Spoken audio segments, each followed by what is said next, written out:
Hey there, so tomorrow I am getting surgery on my shoulder. It's related to an old collarbone injury, and it was making me think about the first time I broke my collarbone. Yes, I'll tell you about the second time too, because they're actually both stories that are connected to grant writing. So I got started with my grant writing career in Spokane. I had a really hard week working on a grant application, decided to go biking for the weekend to burn off a little steam.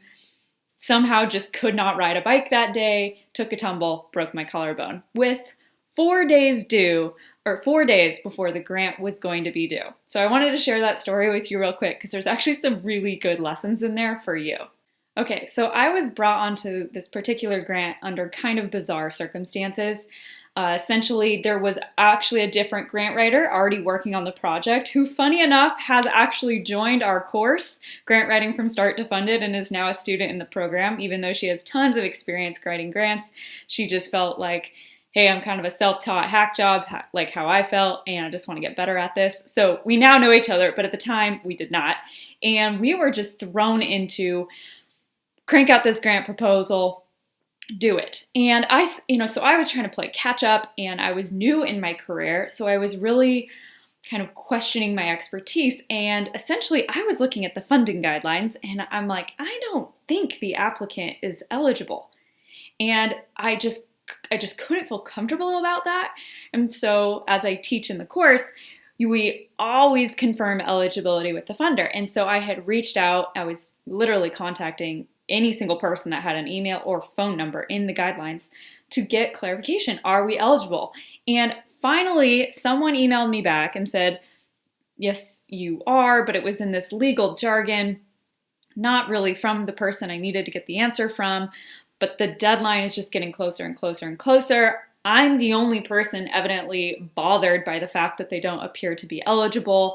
And so I was definitely questioning my expertise because this was just, I think, my first year or two of starting my grant writing career. So I let it go and started to write this grant application. So worked my butt off, a lot of late nights. It was a tough application, super technical, and needed to blow off some steam.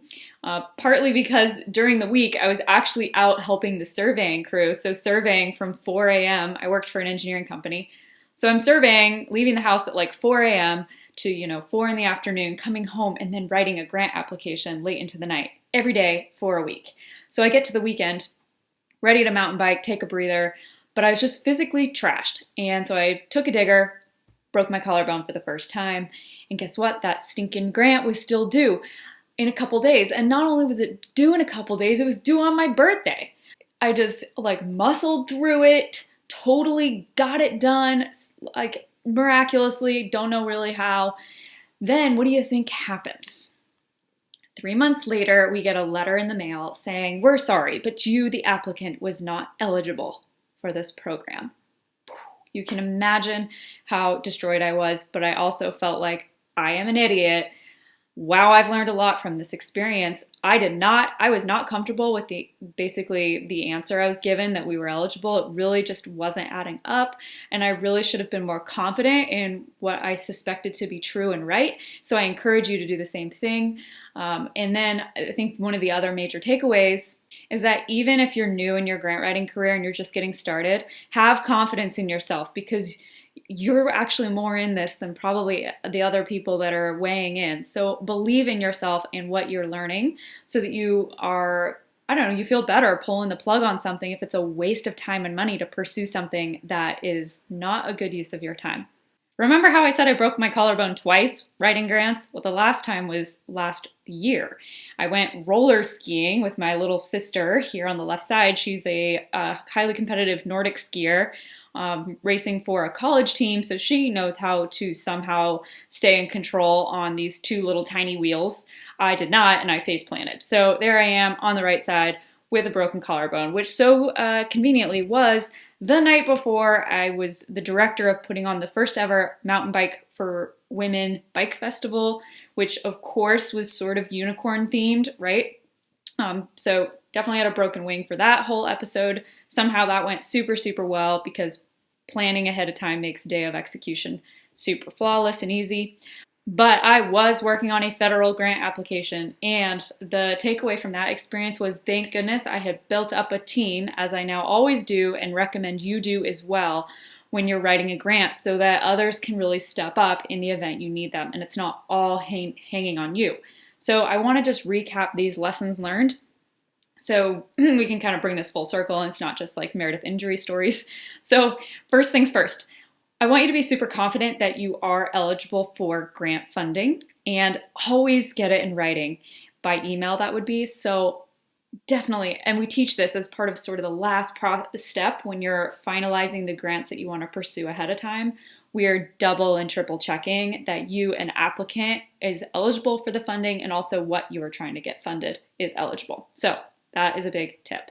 Next piece would be confident. Even if you're brand new to this stuff, guarantee you know more than you think you do. And I just want you to try to find that inner confidence, because if I had found mine, I would have saved everybody a lot of time, money, and trouble. All of us, all around. If I had just been like, doesn't make sense to go after this grant, we're not going to get it. And so I think that segues nicely into the other point, which is it is a red flag if you cannot get a funder to talk to you, you can't reach them.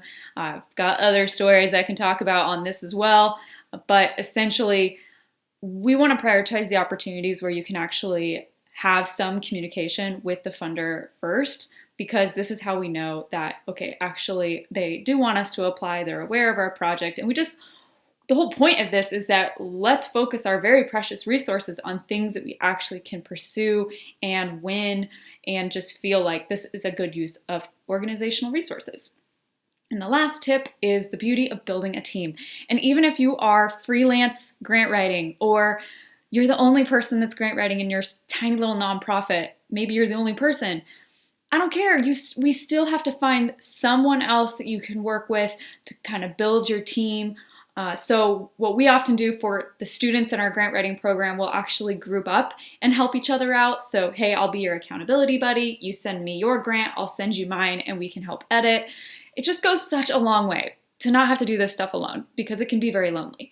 So I highly recommend start getting in the habit and figuring out how can I build myself a team so that I can write grants very effectively and stress-free. So those are your lessons learned and I guess the last lesson learned would be just don't break bones before you have grants due. That would be the last one. And that's it. All right, talk to you later.